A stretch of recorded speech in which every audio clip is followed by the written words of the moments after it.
from grace for cycling's best-known name. Local 6's Calorama talked to fellow cyclists and fans about how Armstrong is now weakening the sport of cycling. Joey Gilman got into cycling as a kid and looked up to Lance Armstrong. He's a heck of an athlete. I mean, there's no doubt about that. But now, Gilman says Armstrong's fall from grace has broken the public's trust, and his credibility is shot. He's not a good role model anymore. Where I think the lesson that he's kind of putting out now is, lie until you really, really can't lie anymore. After denying it for over a decade, Armstrong is finally coming clean about using performance-enhancing drugs in a one-on-one interview with Oprah. But Gilman says his admission is not enough.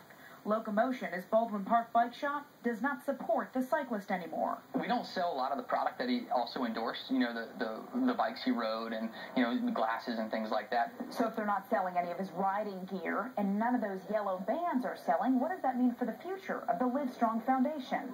Lance Armstrong is Livestrong. Ironman and personal trainer Meral Ertunc says she looked to Armstrong for motivation and support while they battled cancer at the same time. He was my inspiration. If I was training hard, I said, I'm sure he's training a lot harder. Ertunc says despite Armstrong being stripped of his 7 Tour de France titles and stepping down from the Livestrong board, you must give credit where credit is due.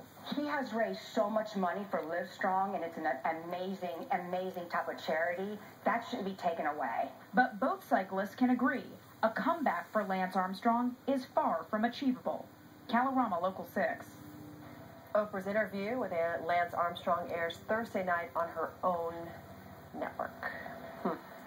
Well, you can't deny the fact that he was an incredible athlete, regardless of the doping, and it's a mess, and that he did a lot for cancer patients and cancer survivors. He did indeed, and we all hate cancer. It's sad that he did it. All right, let's take a look at some photos that have been sent in to us today. Look at that one.